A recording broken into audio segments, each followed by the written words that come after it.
A Norfolk jury found Camari Warren not guilty in the shooting death of Norfolk State University student Jahari George. He faced 6 charges, including first-degree murder and conspiracy for the killing. Alex Littlehales reports on what led to Camari Warren being able to walk away free.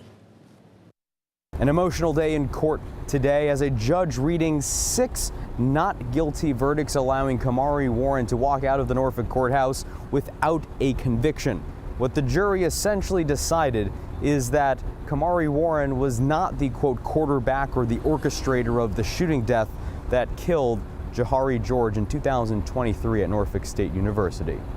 Today, Camari Warren walks out of Norfolk court conviction-free after a jury found him not guilty in the 2023 shooting death of Norfolk State engineering student Jahari George. In closing arguments, prosecutors doubled down that all the evidence still points to Camari Warren being the one who calls the alleged shooter, Cameron Brown, guiding him to fire the deadly shots. But the main argument from Warren's defense attorneys discredited the prosecution's main witness, who we are not naming.